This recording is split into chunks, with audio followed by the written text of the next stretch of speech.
My wife Jody thought it'd be fun to spend the night with another man, assuming I wouldn't mind. She was mistaken. Reflecting on our past, I remembered our high school days, how we mostly stuck to each other despite a few disagreements. We lost our pureness to each other before prom and got married shortly after graduation.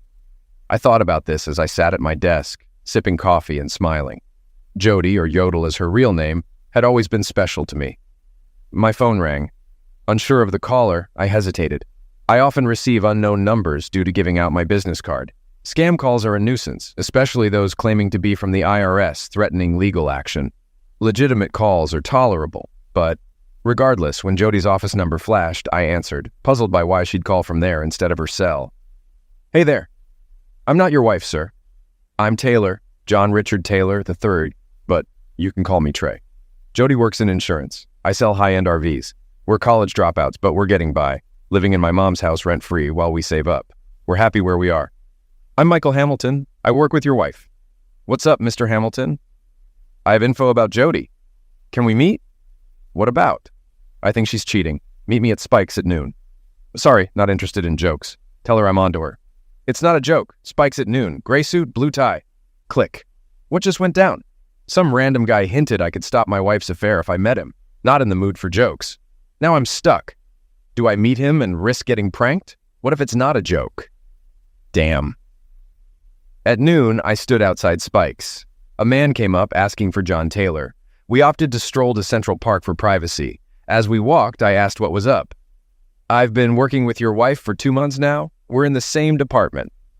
I quickly caught wind of her closeness with a coworker named Stan Morrison. They lunched together daily, openly displaying their friendship. Today, the whole office heard them planning a night at the Hilton tomorrow. They're dining, dancing, and spending the night there. Even now, your wife's shopping for it. And how's she planning to justify this? She's banking on your love to let her explore with another man, believing it won't damage your marriage since you're her only past. She genuinely thinks it won't affect things. That's why they're so open about it. Why tell me? I was once married for 9 years. My wife cheated, and the legal system favored her. Now she and her lover live in a house I pay for, while I scrape by in a dingy apartment. This is my chance to help someone avoid my fate. After our conversation, he returned to work, leaving me to contemplate my marriage and future. If his words were true, my marriage seemed doomed. It frightened me how easily I entertained the idea of its destruction based solely on a brief chat with a stranger. Recalling my childhood, I remembered my mother's suffering. My father's problem, drinking, and infidelity haunted our family. He openly boasted about his affairs, even taunting my mother. When I was 11, he once took me to his girlfriend's house, leaving me with her dog while they were elsewhere in the house. Feeling uncomfortable, I walked a mile home and told my mother. Despite her distress, she didn't confront him. Afterward, he punished me harshly for a minor offense, but I suspected it was more for informing on him than for the accident with the kitchen plate. Given my upbringing and my mother's struggles, I couldn't fathom condoning Jody's potential affair. Even entertaining the thought was unbearable. You can call me names, but I refused to endure what my mother did. She eventually left my father, and life improved. Now facing a similar situation, I'm torn. Confront Jody or ignore the news. In sales, waiting isn't an option. You have to act. But here, knowing my product complicates things. If Hamilton's words hold truth, I don't know Jody at all, and she doesn't know me. I decided to take charge, but how do you act on uncertain ground? Consider every possibility, from best to worst. Then choose a path you can live with, accepting the consequences. I made a choice and decided to hire a private investigator. Picked one randomly from the phone book, called, and headed to his office within 30 minutes. After 2 hours and a hefty fee, we had a plan. Driving home, I pondered how to behave. Upon arrival, she greeted me as usual, but I struggled to act normal. Should I hint at what I knew or maintain the facade? Revealing my suspicion might derail her plans, but also risk her abandonment of them. Opting for normalcy, we had dinner, though it felt challenging. Despite my inner turmoil, she remained composed, either a skilled actress or genuinely unfazed. Later, she retired to bed early while I lay awake. At dawn, she left without our customary goodbye kiss. Unusual for a Friday, I called in sick and sought legal advice on divorce. The attorney warned against infidelity and referred me to his wife, a strict advocate for fidelity. I shared my talk with Michael Hamilton with her. Her first question, why involve a lawyer and investigator based on a stranger's tale? I explained my aversion to infidelity, rooted in my parents' history. She suggested confirming Hamilton's story and noted if Jody's as confident as he claims, she has little to lose by straying. I reiterated my zero tolerance for affairs, demanding Jody's return by Monday if she proceeds. She assured me paperwork would be ready. By 1 p.m., I was back at my desk, selling to a senior couple eyeing a motorhome. Despite initial hesitation, their lively demeanor dispelled doubts. The Jacobsons, nearing 50 years of marriage, exemplified the bond I desired. As they finalized their purchase, I offered a personal tree discount as a gesture of goodwill. They left happy, a glimpse of the future I hoped for with Jody. I contacted my investigator and confirmed readiness. At 5:30, I arrived home to find Jody's car parked as usual. Inside, no dinner scent lingered, indicating she hadn't started cooking. Remaining composed, I placed the package from the investigator on the mantelpiece and waited in the chair. Soon, Jody descended, stunning in attire matching what Hamilton had described. She carried an overnight bag. "You look amazing. What's the occasion?" I asked. "A coworker suggested we go out," she replied. "Like a date?" I pressed. "Yes," she confirmed. "And what kind of date?" I probed further. "We thought since you're my only past, I might be interested in exploring with someone else. Dinner, dancing, then a hotel," she admitted. I was astonished by her composure, while my own calm demeanor dissolved into a cold knot in my stomach. "You can't be serious. Spending the night with another man? I won't agree to that," I protested. "It's no big deal. Just one night," she brushed off. "If you go, our marriage is over," I declared firmly. A car horn interrupted us. "That's him," she announced, moving towards the door. I blocked her path, pleading with her to reconsider. Ignoring me, she attempted a kiss, then left. I switched off the recorder I had hidden and spent 2 hours clearing her belongings from our home, even taking her personal documents and jewelry. Then, unable to sleep, I busied myself with mundane tasks, unable to shake the turmoil. I was numb as I arrived at the dealership early. By 11 o'clock, I closed the deal with the Jacobsons and handled all necessary paperwork. At 11:45, I returned home with new keys from the locksmith. My investigator arrived with video recordings. By 12:30, I was reviewing the footage when the doorbell rang. Opening it, she queried about her key and car. I blocked her entry, explaining she no longer lived here, hence her key didn't work, and her car was outside because I didn't want it in my garage. "What are you saying? This is my home now, open up," she insisted, trying to push past me. "I warned you last night. If you leave with him, you're out. Your stuff's already in your car," I reminded her. She protested, but I cut her off by shutting the door. After a few minutes of pounding, I relented. "Keep it up and I'll call the cops," I threatened, though unsure of my legal standing. "This is my house," she argued. "Actually, it's owned by my parents, and they decide who stays. They've decided you're out," I countered, slamming the door again. Peering out the window later, I saw her sitting in her car. I headed to the kitchen for water, but opted for a gin and tonic instead. Watching another tape, I grew increasingly furious as the day progressed. The doorbell rang incessantly, irritating me further. Expecting Jody, I swung the door open to find her sister Jody leaning on the bell. "You're in prick! My sister's in tears! I want answers!" she accused. "Forget them," I thought, slamming the door. Slamming doors felt oddly therapeutic. When the bell rang again, I flung the door open, nearly catching Judy's hand. Threatening her, I began slamming the door again. She pleaded, pressing against the door. Relenting, I let her in, and she hesitated before speaking. "I thought you loved Jody. I can't believe you kicked her out over such a stupid disagreement," Jody exclaimed. "Stupid disagreement?" "She said you argued about the walk last night and threw her out," I replied. "She's right about the disagreement.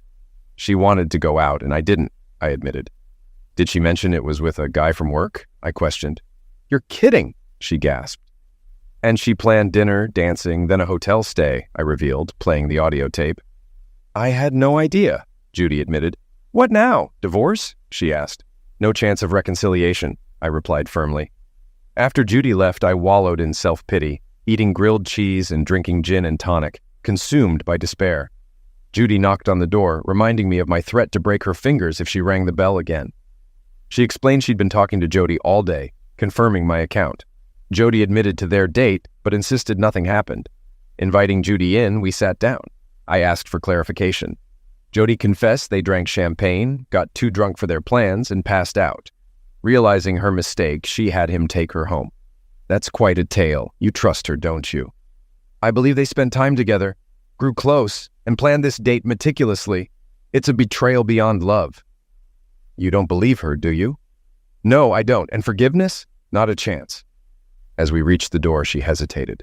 Can we still be friends after this? Jody and I are divorcing. It'll be messy. You may not like me afterward. I understand I might miss you, she admitted, kissing my cheek before leaving. Since Saturday afternoon, my phone had been mostly off. Jody attempted to reach me several times, but eventually gave up. I spoke with her father, who tried to downplay the situation, but I explained it to him as I did to Judy.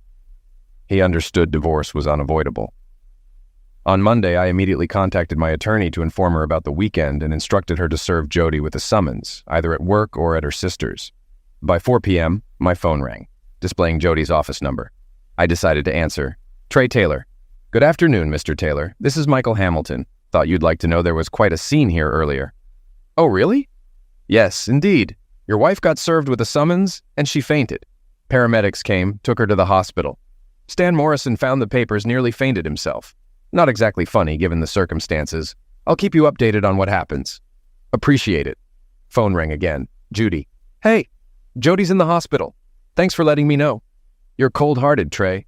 My heart's icy, Judy, thanks to your sister. I warned you this was coming.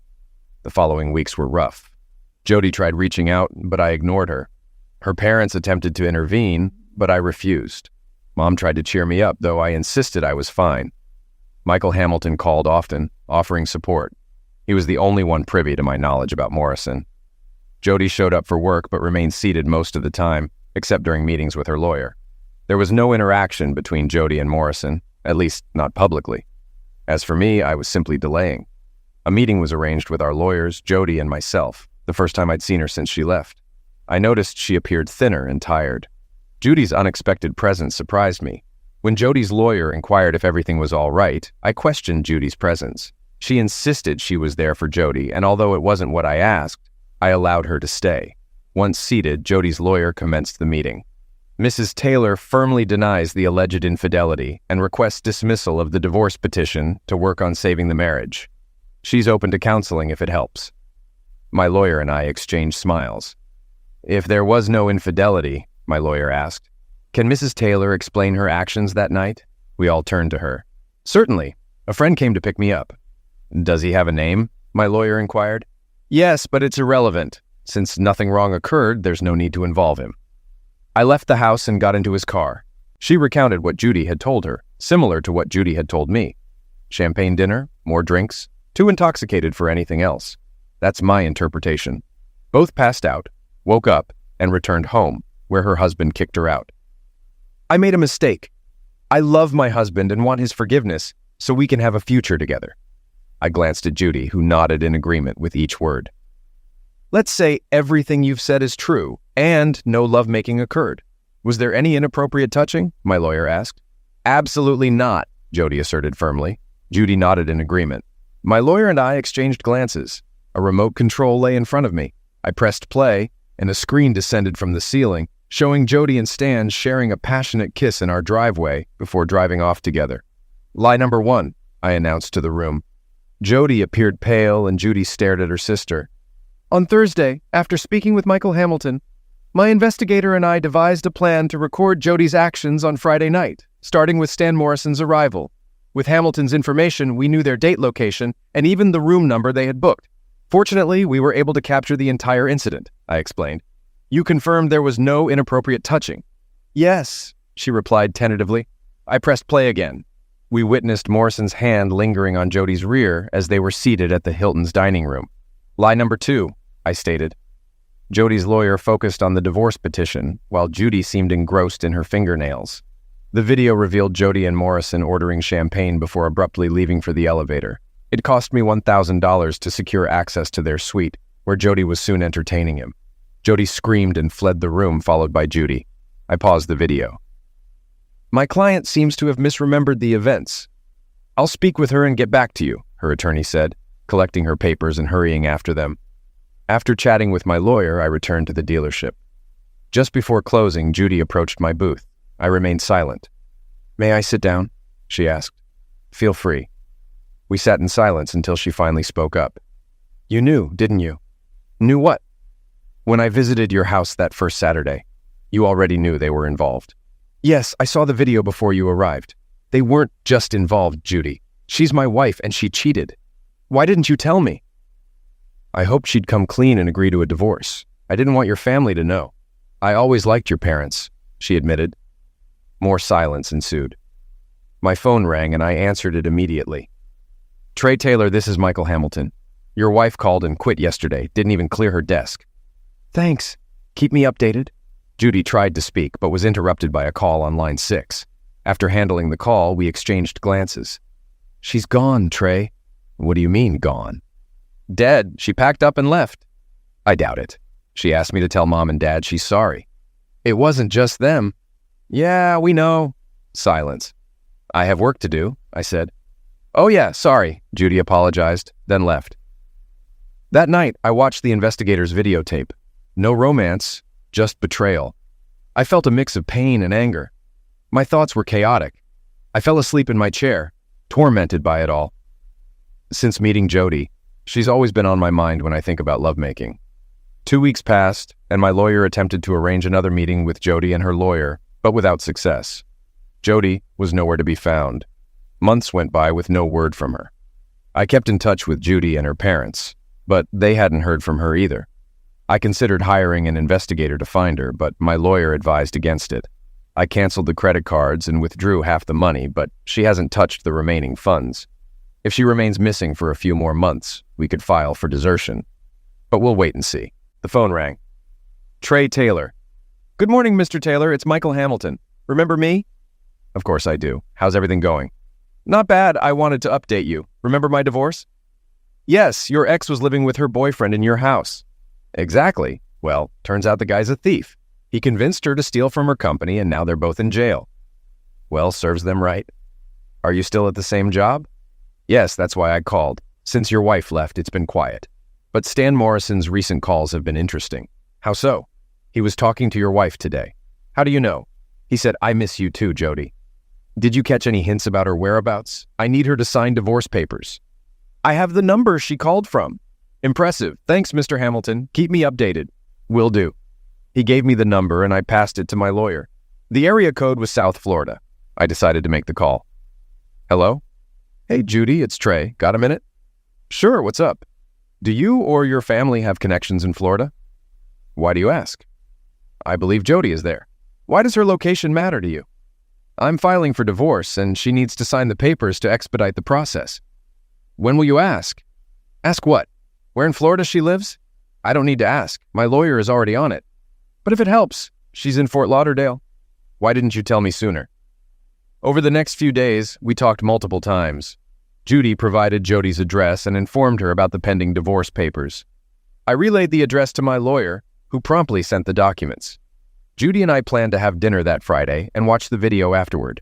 She made it clear that seeking revenge wasn't an option, especially involving her brother-in-law. Thursday morning at work, I got a call from Michael Hamilton. Hey, Trey. Wanted to fill you in on something. Stan Morrison just up and quit his job. No notice, nothing. Said he's moving to Florida. Well. That's quite the news. Thanks for letting me know, Michael. By the way, how have you been? Doing all right. My wife admitted to the theft and took a plea deal. She'll get a light sentence, but her boyfriend's in for a long haul. Hopefully he'll find himself some company. We shared a laugh and wrapped up the call. Then I phoned Judy. Hey, was just thinking about you, she answered. How long have you known Stan Morrison was moving to Fort Lauderdale? I don't think she knew I knew his name. There was a long silence. Judy, how long have you known Trey? A few days. How many times have they seen each other since she moved in?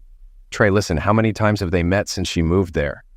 After a pause, she replied, 4. She's visited twice and he's gone there twice. They've seen each other 4 times that you know of, and you were okay with her still seeing him? And you were okay with her coming back to me after all that? Trey, she's my sister. And with that, I hung up. My phone rang again. It was Judy. I ignored it. In the next 3 calls, I stayed in my cubicle for a bit before heading to the repair shop, where I enjoyed chatting with the mechanics. One of them was a good friend. He retired from the Army last year due to injuries sustained in Iraq. His left leg and 2 fingers on his left hand were injured. Only he and my boss knew about my situation at the dealership. We sat outside at the employee picnic table and I filled him in. I can make sure it doesn't reach Florida if you want. No, it's not worth risking jail over. I just want her gone. I can make that happen too. I chuckled. Nah, living with myself is punishment enough. We talked more until we heard over the loudspeaker, Trey, line 4. Back at my cubicle. Trey Taylor. Trey, please don't hang up. I hung up and told the receptionist not to take any more calls. On my street, I saw Judy's car parked outside my house. I pulled into the garage, closing the door before she reached it. She knocked on the front door, remembering my threat about ringing the bell. Inside, I warmed up some spaghetti and meatballs and headed to bed. By 10 p.m., I was asleep. The following morning, I got ready for work and encountered Judy waiting for me, likely expecting no confrontation. However, I confronted her, expressing my frustration at her complicity in Jody's affair with Morrison. Afterward, I spent hours at the dealership, contemplating my next steps. Despite the tension, I made it through the day and eventually headed home. My mom invited me for dinner, and we enjoyed Italian food together. However, things took a serious turn when she mentioned Judy. I warned her not to bring up the family again or I'd leave. She then revealed that Jody is pregnant, a bombshell that left me stunned. Feeling betrayed, I left abruptly, questioning the world I lived in and my mother's perspective on forgiveness. Despite her history with my father, she seemed willing to overlook Jody's infidelity, which baffled me. I drove past my house without stopping, overwhelmed by the situation. I ended up at a car dealership, went inside, and tried to relax on a couch in the employee lounge. Despite my efforts, I couldn't calm my mind and ended up falling asleep around 5 a.m. I woke up at 10:30 to my boss's notice not to disturb me. He later called me to his office, where he offered me time off to assist the Jacobsons, an elderly couple I had previously sold a vehicle to. They needed help returning home from Vancouver after Mr. Jacobson's heart attack. I agreed to fly out the next day, and my boss arranged everything, advising me to take my time and delegate work to a colleague named Ben. Upon arriving in Vancouver, I visited Mr. Jacobson in the hospital, where both he and Mrs. Jacobson seemed in good spirits despite the situation. They clearly cherished each other's company and appeared grateful for it. As I stood there watching them happily, I realized I was smiling for the first time in a while. Mrs. Jacobson noticed me and greeted me warmly, giving me a hug. Hi, Trey. How was the flight? Did you pick up Mr. Jacobson? Now hush, Robert. Remember what the doctor said? Mrs. Jacobson joked, patting my arm. I can silence him with doctor's orders, she added with a wink. We chatted while Mr. Jacobson drifted in and out of sleep.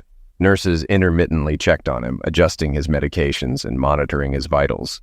Mrs. Jacobson informed me about the location of the motor bus and mentioned that their granddaughter, who was about my age, would accompany me back. Their grandson had already flown home. As we finished our conversation, the granddaughter entered with packed suitcases. She was introduced as Darla and seemed indifferent to me, focusing on her grandmother instead. After conversing for a while, Mrs. Jacobson mentioned that Darla had been driving their car for the past week and would assist me in preparing the bus for departure. Darla began to object, but Mrs. Jacobson intervened, reassuring her and explaining Darla's decision not to return with me. Mrs. Jacobson also mentioned my boss's suggestion of possible extra days off and proposed considering a route through Yellowstone, as promised to Darla. I acknowledged and said I'd explore the options. Mrs. Jacobson handed me the letter, authorizing the bus crossing, and kissed my cheek, thanking me and urging caution. Darla and I then headed to the car and RV park. She drove, remaining silent despite my attempts at conversation. Upon arriving at the bus, she went inside, taking the keys with her. After retrieving them and a brief altercation, I hitched the car to the bus, ready for an early departure. I settled into a lawn chair in the carriage and took a moment to relax. Feeling thirsty, I stowed the chairs and table, then went inside to check for beer. Darla checked the fridge, snapping at me before retreating to the bedroom and slamming the door. That was the last straw. I was fed up with these women. Jody, Judy, my mother, and now Darla. Mrs. Jacobson was the only one showing any decency. After enduring 10 days of rudeness, I was determined to get the coach home quickly and minimize my time with Darla. I unplugged the power and water lines outside, then returned to the driver's seat, fired up the engine, set Houston, Texas in the GPS, and drove south. It was already 6 p.m., and I planned to wait until the next morning to start the car. But Darla's behavior changed my mind. By 8 a.m., I crossed the U.S. border and cleared customs. Darla had to step out for this, then returned to the bedroom. With full fuel tanks and a willing engine, we made good progress through the night, stopping twice for coffee and sandwiches. By 7 a.m., we reached Burley, Idaho. Darla, seated beside me, remained silent until she asked for food. Her request reignited my determination to finish the journey quickly. Recalling her previous attitude, I retorted, "I'm not your maid," and pressed harder on the gas pedal. She shot me a glare before storming back into the bedroom. Just before 9, I urgently needed to pee, so I stopped at a rest area. After using the bus restroom, I found her already stepping off the bus. "If you leave, you can't come back because I'm leaving," she threatened. I sat back down, released the parking brake, and shifted into gear just as she returned to the bedroom. By noon, my rear end was sore from driving for 18 hours straight. I parked between two 18-wheel trucks and laid down on the couch, quickly falling asleep. 5 hours later, I woke to the sound of the diesel engine and movement. She was behind the wheel, driving swiftly. I watched for a while and realized she knew what she was doing, likely thanks to her grandfather's teachings. After making coffee, I sat in the passenger seat silently for 2 hours. However, I grew concerned about our fuel level. Having driven for about 25 hours at an average speed of 60 miles per hour, we had covered approximately 1,500 miles and burned through most of our fuel. I suggested stopping for gas, but she had already taken care of it while I was sleeping. She was full of surprises. I returned to the couch and quickly fell back asleep. I didn't notice her leaving to use the bathroom or grab something to eat and drink. She must have managed everything while I slept for another 3 hours, impressed by her driving and control. Finally, around 10 in the evening, she stopped at a truck stop in Dumont, Texas. After preparing a sandwich and grabbing a soda, she disappeared into the bedroom, signaling my turn to drive. I made 2 chicken salad sandwiches and brewed coffee before taking over the driver's seat. I stopped once during the night for a restroom break and to grab some Cheetos and coffee.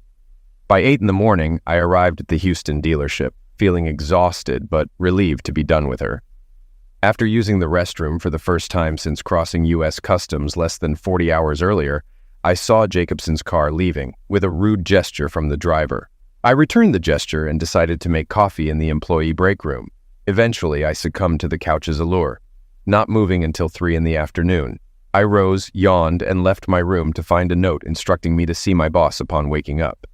Entering his office, he mentioned complaints about my use of the break room. I mentioned a call from Mrs. Jacobson, piquing his interest. She was curious about how I managed to handle her difficult granddaughter during the trip home. Apparently, the granddaughter's behavior caused them inconvenience throughout the journey, even prompting the grandson to leave early. I confessed that driving excessively helped me cope with the stress she caused. My boss chuckled at my honesty. He informed me that Mr. Jacobson would be discharged soon and wanted us to service the bus.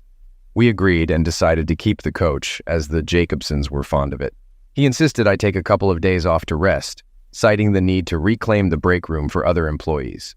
Though I'd only been away for 3 days, it felt much longer. I got home, had a much-needed shower, shaved, and hit the sack. I must have slept for about 30 hours over the next couple of days, but eventually I had to face reality. Figured the first thing to do was check my phone and catch up. It hadn't crossed my mind during those days. I started searching for it, rifling through the pockets of the clothes I wore to Vancouver, but no luck. Called up my boss, asked him to check the break room and coach's room, but nada. Dang. How many calls did I miss from customers? Made my way to the dealership, found a few customer messages and got cracking on them. By noon, I was back on track. Popped into the employee break room, fixed myself a coffee, and as I was heading back to my desk, in walked little Miss Godding. Sped off to the staff area, lay low for about 10 minutes until the loudspeaker chimed in. "Trey, to my office, please. Trey, to my office." Took my sweet time, sipping my coffee. "Trey, into my office, please." Knocked. "Come in." "Oh, hey, found you. I reckon you know Darla Jacobson. She was filling me in on the Canada trip." She sat silently. I glanced at him, puzzled. I'd already briefed him on the trip. A glimmer flickered in his eyes, a rare sight. Once during a stellar sales month at the dealership when he only saw dollar signs. Another when his twin sons snagged scholarships to UT. The guy was reveling in this. He smirked. "Miss Jacobson's here to hand back your phone. Seems you left it in her grandparents' car." His phone buzzed. "If you two don't mind, I gotta take this." She stood. I gestured for her to split. She headed to the showroom. I tailed at a discreet distance. She halted, so did I. She turned, extended her hand. My phone rested in her palm. Too far to snatch it, she advanced a couple steps. I retreated the same. A hint of a smile danced on her lips. "Am I that awful?" She moved to a nearby table, placing the phone. "Yep." She stepped back. I grabbed the phone and made a beeline for the service area. Didn't even occur to me to say thanks. "Trey," I halted, turning cautiously to face her. "I overheard some of your messages. I couldn't help it. Heard them as they came in. You really came through for my grandparents, and you're dealing with your own stuff, Trey. I'm genuinely sorry for how I acted." With that, she exited the salon. Well, isn't that something? She had a soft side, and it seemed legit. I headed to my spot and took a seat. Only a couple of minutes passed when a loud rumble echoed from outside.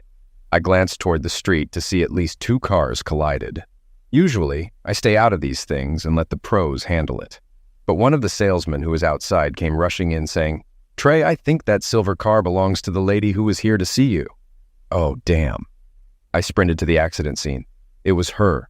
The medics hadn't arrived yet, but someone was trying to stop the bleeding from Darla's scalp. Another was tending to what looked like a broken arm.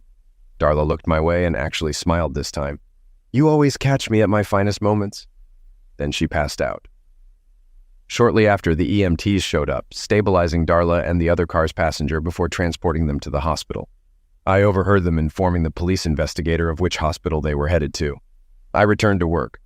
After about 15 minutes at my desk, I recalled the Jacobsons. I figured I should give them a call and update them on Darla's condition. I did so, reassuring them that she didn't seem to be in serious danger, just some cuts, bruises, and possibly a broken arm. But overall, she seemed all right. I heard Mrs. Jacobson relay this to her husband, followed by his response. "A broken arm. Too bad it wasn't her neck. That might have knocked some sense into her, once the husband had received his due punishment." Mrs. Jacobson then asked me to contact Darla's parents and inform them. She provided me with their number and I made the call. Then I remembered my cell phone. There were 54 messages, half from my mother, the rest from Jody, potential clients, and one from Michael Hamilton. I reached out to the potential clients and arranged 4 appointments for the upcoming days. The rest I disregarded. I wrapped up work at 5 and headed home. The hospital the ER doctor mentioned was conveniently close to my house, yet I found myself there nonetheless.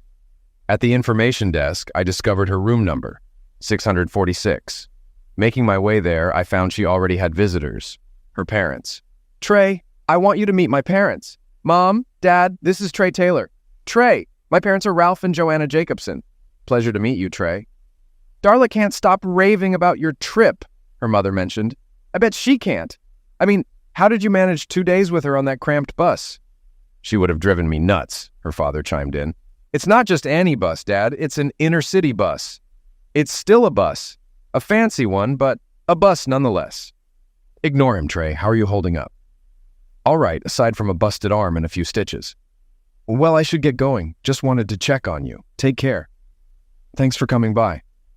"Oh, Trey," her father added. "Thanks for reaching out to my parents and us." "No problem. See you later." I headed home, pondering whether to call my mother. The debate didn't last long.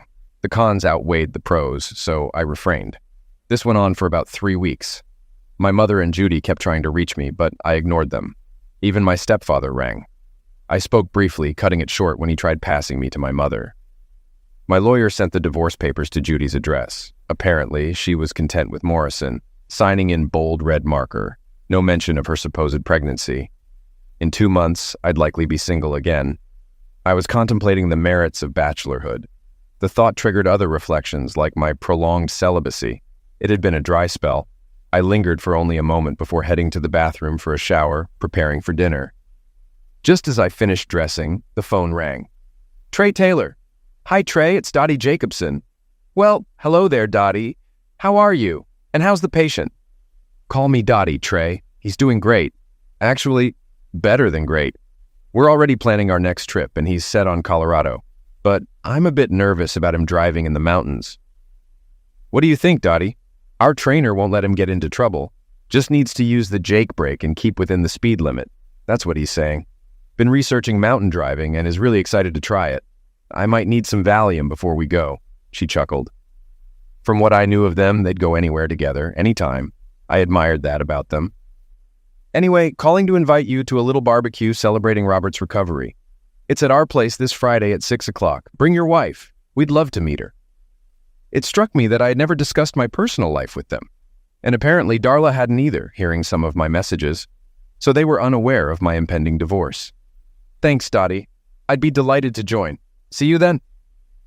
It had been a fantastic week. Usually selling one van a week is cause for joy, but this week I managed to sell 3. One was a high-end used bus owned by a country music star, which they upgraded to a newer, pricier model. My commission for the week was exceptional. Really, really, really exceptional. Arriving at Jacobson's estate promptly at 6, I noticed a spacious garage beside the main house where I realized they kept their boat, which I had transported from Vancouver. It had been serviced, cleaned, and returned by the service department. I knew they were wealthy, having cut a hefty check for the carriage house, but their estate was truly impressive. As the valet parked my car, I couldn't help but marvel. Despite attending 6 county fairs and goat races, I had never before had my car parked by a valet at a private home. Led through the house to the backyard, I found about 50 people already gathered. Dottie spotted me and greeted me with a hug, inquiring about my wife. I explained the divorce proceedings, to which she responded by holding me at arm's length and declaring my wife an idiot. She then wrapped her arm around my waist and escorted me to the other guests. Listen, Trey, whenever you're ready, I know some lovely young ladies who would be thrilled to meet someone like you, she advised. Introducing me to the rest of the guests as a friend rather than the carriage seller, I realized I was in esteemed company. Any potential introductions to nice young ladies seemed out of my league. Deciding to stay for only a brief moment, I soon made my exit. I was just wrapping up my brisket sandwich and beer, scanning for Dottie and Robert to bid farewell, when I spotted Darla darting away from some guy. I hadn't realized she was here, though I probably should have guessed. Recognizing that familiar look, I wanted no part of it, so I turned away to avoid her gaze. But it was too late.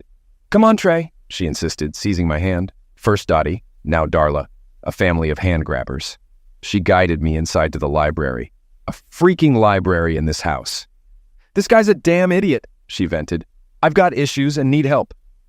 I started to leave. Where are you going? Out, before you throw me out. Because I agree with him. He shouldn't have said that aloud and in public. But someone had to. Damn it, Trey. You're supposed to be on my side. Why? The only kind words you ever said to me were uttered while you were lying in the street bleeding and probably delirious. She slumped rather than sat. I remained standing. Neither of us met the other's gaze. How's the arm? I inquired. It itches like crazy under the cast. I have to carry this so I can scratch it. She produced what resembled a back scratcher from the cast tiny fingers to fit between the cast and her hand for reaching the itch. I'll be relieved when this thing comes off. She gestured to the cast. I've got to run. Trey? Yeah? If I promise to behave, will you have dinner with me? After a brief pause, I replied, Darla, I'm going through a divorce, so I don't need the added stress. And I'm likely to say or do something that'll upset you and make matters worse. So I don't think dinner's a good idea. Saturday morning, I departed. My mom rang the doorbell and I welcomed her in. Here's the deal, she began. I've thought it over carefully, and I agree with you. There are things we must compromise on and things we shouldn't. Faithfulness in marriage falls under the non-negotiables. You reminded me of the hell I went through with your father, and no one should endure that. I apologize for even considering you getting back with Jody. It was selfish, only thinking about the baby and the possibility of having a grandchild. Please forgive me. I forgave her, and we embraced. After chatting for another hour, we hugged again, and she departed. Mid-morning on Monday, my phone rang. Trey Taylor. Good morning, Trey. It's Michael Hamilton. I have news. I wasn't used to him calling me by my first name, but I shrugged it off. What's the news? Stan Morrison asked for his job back. They turned him down, I chuckled. Just thought you'd like to know. Thanks, Michael. We're on a first-name basis now. Shortly before noon, Jacobson's carriage pulled up, parking in front of the building. Engaged with customers, I couldn't greet them, but I caught a glimpse. I spent at least 30 minutes chatting with potential clients, but no one disembarked from the carriage. Escorting them to their car, I then approached the carriage and rang the doorbell. Darla welcomed me in. Stepping inside, the door was beside the passenger seat, with 3 or 4 steps leading up. Upon climbing, one had to turn left immediately to avoid the driver's seat. When the bus was in motion and passengers seated, the floor would cover the steps to prevent dangling feet. Anyway, I stepped into the coach and followed her to the living room. "Have a seat," she offered. I complied, greeted by the delightful aroma of lasagna emanating from the oven. 2 wine glasses adorned the kitchen counter. She handed one to me and took the other for herself, gesturing for a toast. We clinked glasses and each took a sip of the very good Chianti. I hadn't spoken until then. Leaning against the stove, she recoiled from the heat before readjusting her position against the counter, taking another sizable sip. "You said you couldn't do dinner, so I figured lunch would suffice. Plus, I didn't want to risk embarrassing or angering you in public, so I opted for privacy. I asked my grandparents if I could use the coach, and after explaining, they agreed. Though Grandpa made me promise not to drive back when I got mad. Notice I said when, not if. He knows you well, doesn't he?" Rather than the expected eruption on her flushed face, she simply took another large sip of her Chianti. Her face reddened, but she remained composed. I followed suit with my own sip. She turned away momentarily, replenishing her glass, then took a deep breath and faced me again. "I hope you're hungry. I made it this morning. My lasagna is delicious, even if I do say so myself." She busied herself with the salad and garlic bread, impressively managing despite her casted arm. The doorbell interrupted. "Bring it in, please," she instructed. I rose, approached the door panel, and pressed the button. It slid open, revealing my boss. He glanced at me. "It's fine," I assured him, meeting his gaze briefly. After closing the door, I returned to my chair and wine, observing her enjoyment of the meal. Her movements were natural, showcasing her kitchen expertise, even in this compact space. I smiled briefly, knowing that sooner or later, one of us would likely do something to irk the other. It was only a matter of time. She directed me to the dining room table, where I settled. Typically, a 45-foot long and 8.5-foot wide bus didn't offer much interior space. However, with sliding drawers, the living room and bedroom expanded to about 11 feet wide. The living area began just behind the driver and passenger seats, followed by the dining room and kitchen across from each other, then the bathroom and shower, and finally, the bedroom at the rear of the bus. We dined, conversed, and polished off a bottle of Chianti. Remarkably, neither of us had managed to upset the other. After a couple of hours, I decided it was time to return to work. "Darla, thank you. It was a delightful surprise. And the food was excellent." "My pleasure," she replied. Heading for the door, she followed. "I took a step down to leave, Trey," she mentioned. I glanced back at her. Leaning over, she planted a soft, gentle kiss on my lips. Both of us were taken aback. A moment of silence passed as we exchanged looks. "Is dinner still off the table?" she inquired, a twinkle in her eyes. "How about tonight?" "I'd love to accept. 7 o'clock, just a few hours away." She provided her address, and as I made to leave, we shared more kisses, prolonging my departure by another 10 minutes. When I finally stepped off the bus, I noticed 6 faces peering through the exhibit hall window, including my boss. Spotting me, they scattered, except for my boss, who opened the door as I approached. "Well, I'm heading home to prepare for my date tonight," I announced, and we shared a laugh. 10 minutes later, Darla drove the bus out of the parking lot. I was en route to her house when my phone rang. Trey Taylor. "So you two managed to keep it civil, huh?" "Hey, Dottie, I reckon Robert's tuning in." "You bet he is." "I'm here. We've heard her side of the story. Now it's your turn." I chuckled. "You know, a gentleman never spills the beans." "Quiet down, Robert." "Trey." It was amusing when she requested to borrow the coach. She was jittery and reluctant to spill the beans on why she needed it. But Robert insisted she spill the beans before he'd let her borrow it. So she did just as she's telling us. She got all excited and spilled about the lasagna she whipped up. I asked her how she knew you were a fan of lasagna. "I just had a hunch, Grandma." And she blushed. "Trey, I've known this girl all my life, and I never realized she could blush, but she did." "Trey," Robert picked up on that. "I can't believe I'm saying this, especially considering that girl's crummy attitude." "Robert, mind your language." "Yeah, dear. Anyhow, Trey, as far as I'm aware, that girl's never pulled a stunt like this. She might rub me the wrong way, Robert." "I apologize. She might rub me the wrong way, but she's still my granddaughter. So you better treat her right. Do you understand?" "Yes, sir, but I reckon you're overreacting a tad." "Nonsense. Sorry, Dottie. Trey, just keep your hands off her, okay? She's had some rough experiences in relationships. She's, as you know, quite fetching. Seems like all her life, men have been trying to take advantage of her. It started back in high school and she's struggled to cope. Unfortunately, her attitude serves as her defense mechanism, keeping folks at arm's length to avoid disappointment. Trouble is, she struggles to tell friends from foes. But it's all just a front. There's a good girl in there somewhere. Sometimes, it's just hard to find her. Dottie says I won't hurt her. Dottie and Robert approve, they chime together. But you've asked her not to hurt me. And we all had a good laugh. Before I could finish speaking, my phone buzzed again. Trey Taylor. Trey, it's Judy. Silence. My mood shifted from content to enraged in an instant. Despite my anger, I opted to hear her out. Are you still there? What do you want, Judy? I thought you should know that. Jody, cut it out. I don't want to hear anything about her. Trey, please, just listen for a moment. Yesterday, she threw Stan out for cheating. Today, he returned and assaulted her. She's in the hospital, Trey. Her nose is broken. He knocked her down and kicked her. She's in critical condition and Stan is behind bars. What about the baby? Gone. She fabricated the pregnancy to manipulate you into taking her back. Well, she sure fooled my mom. She fooled us all. Trey, I'm sorry she's hurt, but it's no longer my concern. Morrison, as far as I'm concerned, can rot in jail. She's still legally your wife until the divorce is finalized. She ceased being my wife when she got into his car and made the divorce official, when she signed the papers. Whatever's happening in her life now has nothing to do with me. Farewell. Darla resided in a gated community. Given her grandparents' estate, this wasn't surprising, but the guard's reaction at the gate was unexpected. Upon disclosing my visit, he chuckled. He continued laughing as he contacted her to confirm my arrival and chuckled again when he opened the gate. As I exited 15 minutes later, he was still on the phone, laughing. It seemed she wasn't the most pleasant person in that circle. I discovered her preference for hearty fare.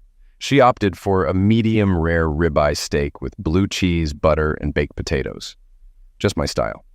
I briefly pondered how she'd managed to cut the steak with her arm in a cast, but she handled it. We shared a laugh over the awkwardness, and I even offered to assist, though she declined. She ate about half the steak before focusing on her drink. The waiter suggested boxing up the leftovers. I didn't realize you offered takeout here. There's a first time for everything, he quipped. As we arrived at the security gate to input the password, the same guard greeted us with a look of surprise instead of his usual laughter. I quipped to Darla, I don't go on many dates, so he's not accustomed to seeing me return in the same car I left in. Usually I opt for a cab ride home. That just seemed like the sensible choice to me. Upon reaching her house, she welcomed me inside. What can I get you to drink? A gin and tonic. We sat quietly, sipping our drinks. Eventually, she rose from her seat and approached me, dropping a subtle hint. I caught her drift, and we engaged in deeper conversation. I believe we should take more time to get to know each other better, don't you agree? And so we did. The next morning at 9, I phoned my boss to inform him of my absence. Why's that? Still on your date from last night? He chuckled.